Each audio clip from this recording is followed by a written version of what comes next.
everyone, I'm Lauren and welcome back to my channel. This is Light and Lavender, where we talk about all things books and my own writing journey. Today I'm actually going to be doing the first book adaptation video and I'm so excited for it. It's one that I've been working on for a while, mainly because I am not very good at writing notes. So I've got myself a drink. It's cola in a wine glass because I'm not as sophisticated as I pretend to be. I've got my book and I've got my notes, so let's get started. Okay, some background for this video. Jurassic Park is a novel written in 1991 and the film was produced by Steven Spielberg in 1993, so there was a very small time period between the book being released and the film actually being released, which I think is amazing in itself, to be honest. As an aspiring author, the fact that a film was able to be actually released 2 years after the book was released, like, ugh. Dreams. I've not really decided on a format for this type of video yet, so at the moment I'm just going to go through my thoughts on the film, how the book can potentially overcome any of the issues or anything that I think is missing, and then my overall thoughts on the adaptation itself. I might put timestamps down below just so you know where each bit is coming in, because I'm not really sure myself and some people might just want to get straight to the end and see what my overall thoughts are for the adaptation. This is where my trusty notes come in. Overall, I think the film itself is a really good film. It's a film that I'm sure many of us have grown up with or have seen at least once in our life. It's not a film that if you mention people wouldn't know what it is or what it's about. And I think that is a testament itself to the story and the direction of Steven Spielberg into creating such a massive family-friendly film that's had such widespread appeal for the past 3 decades. That being said, there are still quite a few issues I have with this film, which I'm going to go into, just mainly plot points that didn't get quite explained or areas that they went down and then it just means nothing in terms of the film or any of its sequels. But I'm not going to go into the film bloopers, although there are loads of them. I'm going to see if I can find the old blog post that I read from about probably 10-15 years ago, and if I can I'll link that down below, because honestly the bloopers in this film is hilarious. At one point you can see the safety rope attached to the car when it's turning, so if you watch out for the scene where the T-Rex flips the electronic car, you can actually see the safety rope so the car doesn't flip too far over, and honestly as soon as I found that out, now every time I see this film that's all I can actually see. One of the first plot points I want to go into is not really that it's not explained, it's just that it's never developed further and it doesn't have as much, there's not as much use for it, there's no reason for it being there apart from it's in the book and they wanted to use it but didn't expand on it, and that is all the dinosaurs in Jurassic Park are female. To me, that is a great thing, having this widespread belief amongst the scientific team and the owners of Jurassic Park that the dinosaurs can't reproduce outside of the laboratory. Wonderful. Alan Grant then goes and finds broken eggshells and little baby dinosaur footprints. He's like, oh my god, there is actually male dinosaurs. And he suggests that it's potentially from amphibian DNA, but then that's it, the storyline ends. You never hear anything about it, he never mentions it to any of the scientists, it doesn't get mentioned to John Hammond, it doesn't get shown anywhere else, it is literally just, oh, we found some eggs.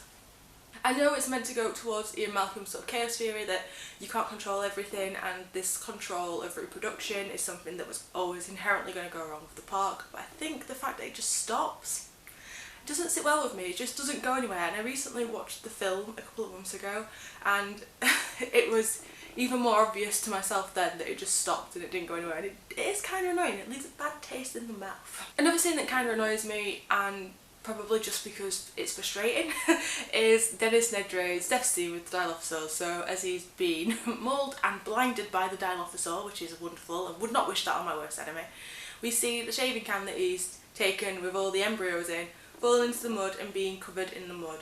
The implication being that the 36-hour coolant time is probably expanded because the mud will create like an insulate around it. But then what happens to this can?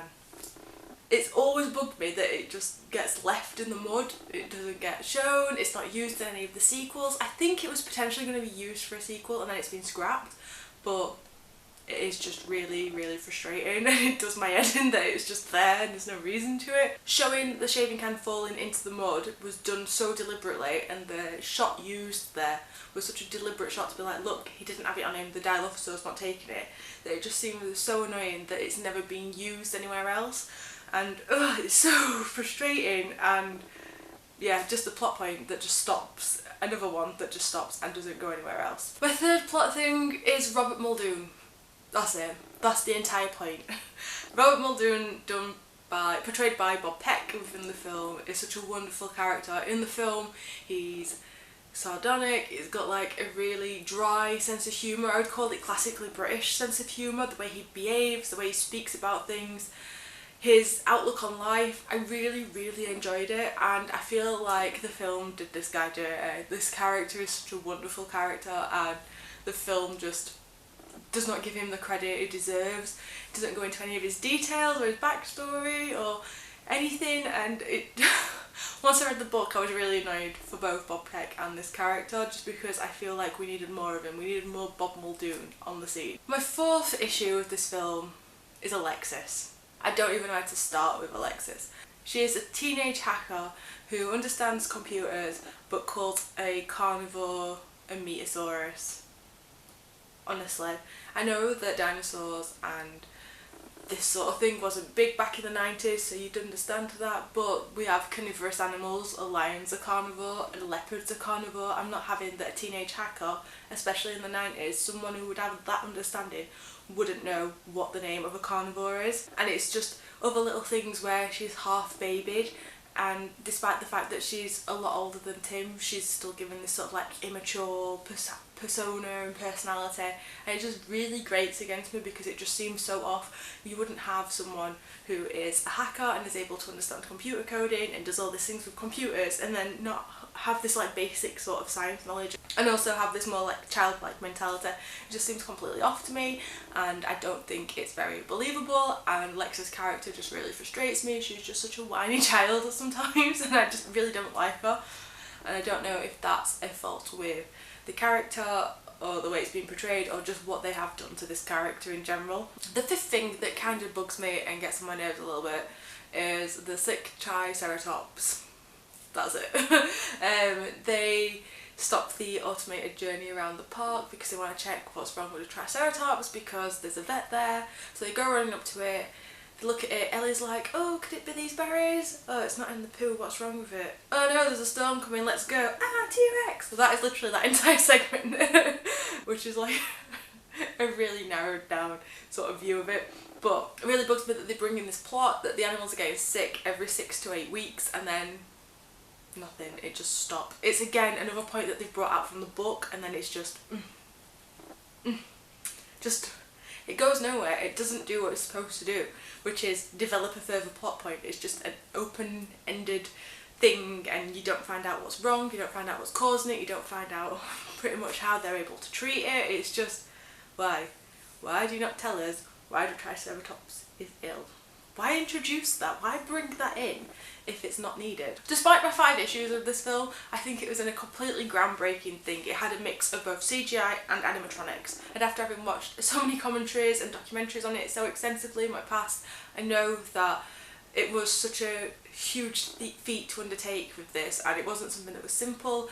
And one of the lines from the actual animatronics people actually did get put into the film. When Alan Grant and Ellie first get to the island and he turns around to her and says that they're out of a job, and Ian runs past and says, don't you mean extinct? That is actually what one of the animatronics said in a conversation between them and a CGI person. The fact that CGI is just going to put people in animatronics completely out of business, and because it was about dinosaurs, they made that joke. Steven Spielberg or whoever wrote it and actually put it into the film, and I think that is wonderful. I think that's a cool little piece of trivia that I picked up many years ago, so now you have it as well. Despite the fact that this film was released in 1993, I think it has stood up to the test of time. You can't really tell that there's CGI in it. I know a lot of older films, when they've used CGI, it can become quite clear and quite obvious, but this one, the first one anyway, is a lot more beautifully done and interwoven, I think is the only way to describe it. The switch between animatronic to CGI is done so seamlessly, and it's done in such a wonderfully detailed way you wouldn't be able to tell. The T-Rex walking between the 2 cars, CGI, and the car is CGI as well. The T-Rex eating the tyre on the car when it's flipped, CGI. Again, something that you wouldn't really be able to tell. The only reason I know is because I did look into so many documentaries in this when I was younger, which is a completely different thing about my entire childhood, but we're not going to get into that. But another fun fact about this film is that if you want to watch this with only the dinosaur parts included, you've got 25 minutes of footage.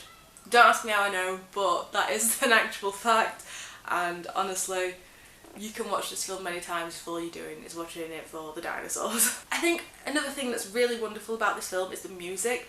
John Williams'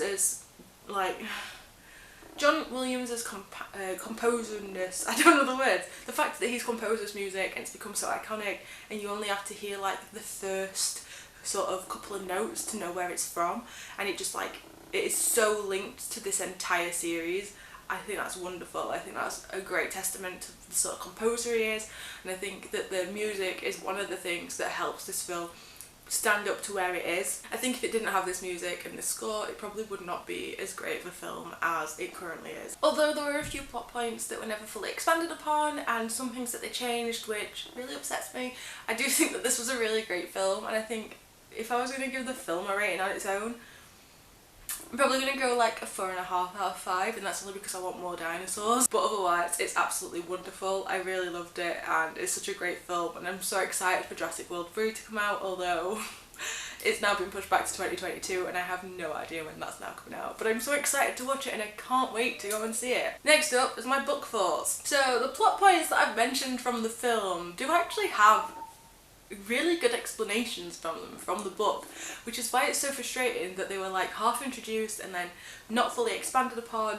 But now I'm going to let you know, so if you don't want to know about these and you actually want to read the book yourself and find out what these points are, please stop watching now, because I am going to be going into some spoilers. I'm not going to spoil the entire book because there are some things that I'm not going to talk about, just so that you do have a few little surprises along the way. But I am going to address the things that do bug me about the film itself. I also want to clarify that this book is a 5-star read for me. I've read it a few times now in my life and I stand by that. My most recent read, I loved it, I was hooked, I didn't want to put it down. I do still think it stands up. Yes, the science might not be great and the archaeology might not be great, but I think for just pure storytelling and world building and the thriller horror aspects of it, it is definitely a 5-star read, so I would recommend everyone to read this book because it is just wonderful, especially if you love dinosaurs and you love the Jurassic Park films. So the first point about all the dinosaurs in Jurassic Park being female is actually addressed within the book. Oh, wonderful news. It is a lot sooner in the book than it is in the film, whilst they're looking at the sick dinosaur, which happens to be a Stegosaurus in the book. Alan Grant notices a clutch of eggs that have broken, which shows that they've had eggs and they've hatched out, and he mentions this to the vet, and the vet's like, well, they can't, they're all female. But the cars have all got the little screens and they've got microphones so he can communicate back and forth with the main office, and he speaks to the people there and he says there's definitely dinosaurs out in the park that are breeding. And they said, well, they can't, we've got this system and this technology which looks for however many dinosaurs are in there, and that's the number that we're getting. So he asks if you can look for more dinosaurs. I think the number's something like 236 that they think they've got in the park. So it says, well, can you look for 237? So if they do like change some calculations on the computer and bing, an extra dinosaur appears, it's like, what? He's like, right, well, look for 240, and he finds 240 and he goes, why don't we look for 300? So they put 300 in, it takes a couple of minutes, and then the computer goes, error, cannot find 300. John Hammond, who by the way is a massive dick in this book, turns around and goes, no, there's not 300, you must be wrong. And instead I think there's like 286 or 289, it's like quite a high number. And they start blaming Dennis, saying, what have you done, why is the system not working? And he said it is working, but the problem is you wanted it to look for a certain number, so it was only going to ever look for that number. The calculation wasn't programmed to look for more. So if you look for 20, it was only going to tell you that there was 20 dinosaurs. So there was a flaw in the system, and they realised that there's 4 or 5 species of dinosaurs which actually have amphibian DNA, and one type of frog actually changes its sex if there's too many of one of them, and that is what happened in the park. I think, if I can remember, the velociraptors had got more, the I can't remember what they are, but like, in my head I viewed them as monkeys, they're not that monkeys. Procopsognathus have got more, I think there's more Stegosauruses as well, but there's like just a handful more than what they were expecting. But it does actually go into it, and it shows like how it only affects the dinosaurs that had this specific DNA added in, and I think that the fact that they rounded that plot off and then they started looking out and trying to tag what extra dinosaurs was there was just wonderful, and that's one of the reasons why I think the book is slightly more superior than the film. My second point about Dennis Nedry is that he's actually found in the book half eaten, but he is found. And along with him, I think it's found the cannon, so it's not something that's like left just lying around and no one ever knows what's happened or what he's doing. They do find him, they find the jeep, and it's not a great look for Dennis Nedry. His death is so much more gruesome in the book, so if you want to read it to small children, I would potentially say not. I read this when I was 14 and honestly it was gross and it made me feel sick. It is ugh. But the fact that the cannon's not there and they find him, so whatever he's done is just like nicely wrapped up. That's to me, that's just like a proper conclusion of the plot. It's not leaving something just lying around and waiting for something to happen. That point is completely dealt with. There's no sort of hanging endings there. Robert Muldoon, my favourite character. I think he is actually my favourite character in this book. It's either him or Ellie Sattler.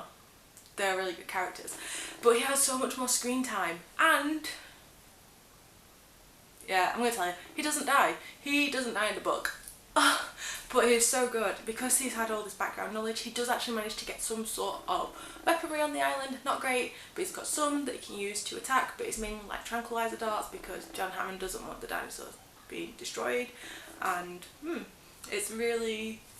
I love the fact that he's got more screen time. This is why I love his character so much. It progresses so much more in the book, and I just love his sort of dialogue with Henry Wu and what's his name, the vet Harding.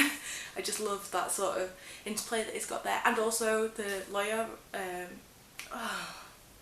The problem is I'm getting the actors' names mixed up with the character names, but yeah, just the conversations and the relationships between the other characters. I think he is such a great character, and this is why Alexis is part of the problem in the film, because in the book she's only 6 or 7 years old. So what they've done is they've taken part of Alexis's character and part of Tim's character from the book to make Alexis in the film. So in the book, Tim is the computer whiz who loves dinosaurs and anything science and history based, whereas Alexis is a 6 to 7 year old who loves baseball, and their mum and dad are going through a divorce, so she's quite petulant still in the book, so she's not a great character, but it's more understandable why she is the way she is. Now Todd's going to get up and interrupt my filming. And the final plot point from the film is we find out why the dinosaurs are getting sick. So the reason they're getting sick is that they are like birds and they swallow stones to help them digest food, and they need to get new stones every 6 to 8 weeks, and unfortunately the stones that they're picking up are near the West Indian lilac berries that are mentioned in the film, so they are actually getting poisoned from whatever that berry is, but it's just a different time. And the fact that it's actually explained and they figure it out, and they find out because Ellie sees a bunch of stones that are all smoothed out in a pile, but in an unnatural pile. So when she's looking into it, she's like, maybe it's this. But that's at the same time that Alan Grant finds the broken eggshells. And it's like the two plot points that annoy me the most get resolved at the same point in the book, and it's just great news to me, and I absolutely am for it. So what are my overall thoughts on this adaptation? Overall, I'm giving this a solid 3.75 out of 5. I think it is probably one of the better adaptations. I don't know if it quite goes into a 4, but it's definitely one of the better adaptations I've seen. And I do think it is a great film and people should watch it. I think one of the main problems with the film and why it doesn't quite push it into that 4 bracket is the fact that because they've made it more family friendly to give it a more widespread appeal, it doesn't have quite as much detail, and it doesn't quite go into like the horror and the thriller side of this book, which it is actually quite dark in some aspects. Not that I am saying that it should have done that, because I think the fact it's had such a widespread appeal and is still such a massive franchise nearly 30 years after the release of the original film shows just how much of a great choice that was. But based on like adaptation value, it's not quite there for me, but I do love the film. That being said, there are still areas of the book that I think would have worked wonderfully in the film, or at least in my head it works wonderfully for the film, and some areas that did pick up and use in later films, but not all of them. And there's just one scene that I really love, but I'm not going to tell you, I'm not going to spoil it, because I think it's something that people should watch for themselves. That is my first book adaptation video done. I think I started off strong. I think this is too good. All the others are going to be rubbish, because there are a lot of book adaptations that are just absolutely appalling and should not have been done at all, or should have been done better. But I can't wait to get on to the next one, and hopefully it will be something that I also enjoy, but we never know. I hope you liked this video, and if you did, don't forget to give it a like, and also don't forget to hit subscribe if you want to see more of my videos. There's a new video out every single week. I hope you're all well and you're all staying safe, and until next time, bye!